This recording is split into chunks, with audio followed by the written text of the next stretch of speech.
Kung ikaw ay nasa isang instrumento na may microscopic lens, ay makikita mo ang tunay na galaw ng mga sperms patungong egg cell sa loob ng isang tao. At doon ay matutunghayan mo na mayroong pagpili na nagaganap na tinatawag na selective dating. Interesado ka ba kung paano nabubuo ang isang tao? Tara at panoorin na natin ang videong ito.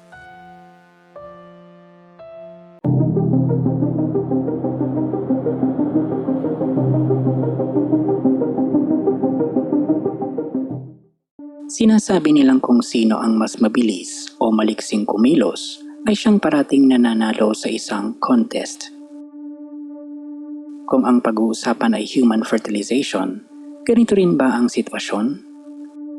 Palaisipan ba sa'yo kung paano naglalakbay ang mga sperm cells kapag nakapasok sila sa isang babae? Sa isang instrumento na mayroong microscopic lens, ay makikita mo kung paano kumilos ang mga sperm cells patungong egg cell sa loob ng isang tao. At doon ay matutunghayan mo na mayroong pagpili na nagaganap na tinatawag na selective dating. Ito ay isang pangyayari na kung saan ay pinipili ng isang egg cell ang kanyang magiging kapareha upang maganap ang tinatawag na fertilization o ang simula upang mabuo ang isang panibagong tao. Marahil karamihan sa atin ay alam nang nag-uunahan ang mga sperm cells sa oras na makapasok ito sa loob ng isang babae. Subalit, hindi lang pag-uunahan ang kaalinsabay sa pangyayaring ito. Sa loob ng isang babae, ang egg cell ay kailangang makipag-ugnayan muna sa nararapat na sperm cell upang kanyang maging kapareha.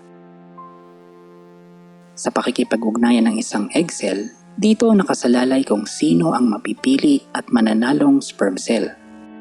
Kapag nakapasok na ang mga sperms sa loob ng isang babae, mahabang lakbayin ang tatahakin ng mga sperm cells. Sa bilang nila na lagpas milyon, libo lamang ang nakakaabot sa tinatawag na fallopian tube ng babae. Samantala, kapag handa na ang isang egg, ay maglalakbay ito sa isang lugar malapit sa fallopian tube na tinatawag na ampula.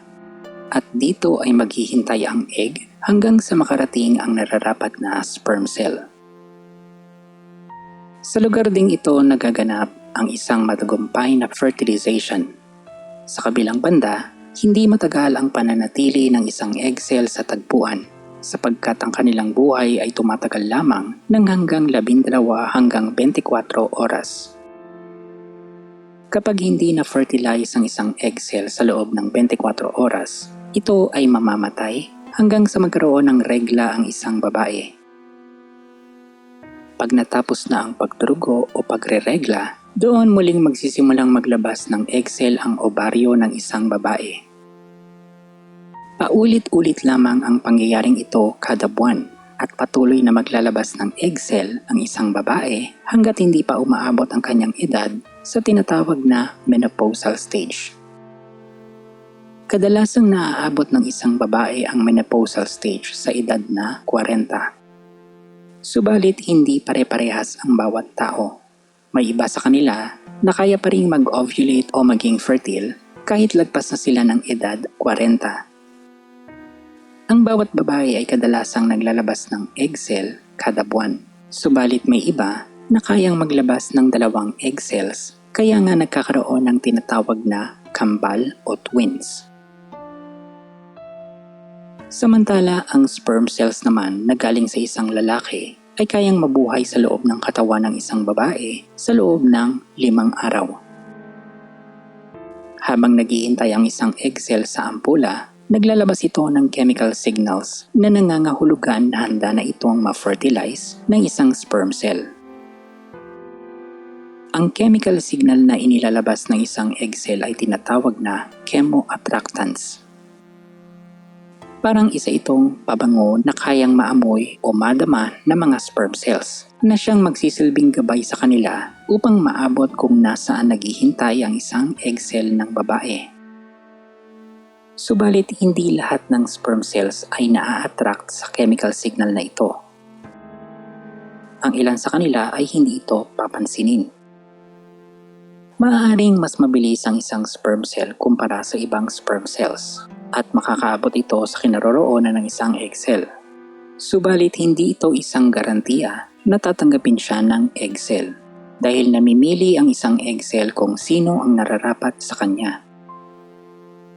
Ang pinapayagan lang ng egg cell na makapasok sa kanya ay yung nararapat na sperm cell o yung kung sino ang compatible sa kanya. Kailangang merong genetic compatibility ang isang egg cell at isang sperm cell upang sila ay magsanib. Sa oras na natagpuan ng egg cell ang nais nitong sperm cell, papayagan niya itong pumasok sa kanya. At kapag nasa loob na ng egg cell ang isang sperm cell, kaagad na magbabago ang anyo ng panlabas na kapaligiran ng isang egg cell. Ang balutan nito ay magiging matigas, kaya nga ang ibang sperm cell ay hindi na magagawa pang makapasok o masira ang balutan ng isang egg cell. Tunay na isang mirakulo o mahiwaga ang pagsasanib ng isang egg cell at sperm cell. Sa kabilang banda, ang egg cells ay hindi naman masyadong metikuloso o mahigpit sa pamimili ng kanyang magiging kapareha. Ang isang patunay nito ay patuloy na dumarami ang populasyon ng mga tao. Hanggat may isang malusog na egg cell at sperm cell na magtatagpo, ay patuloy na isisilang ang panibagong tao sa mundong ating ginagalawan.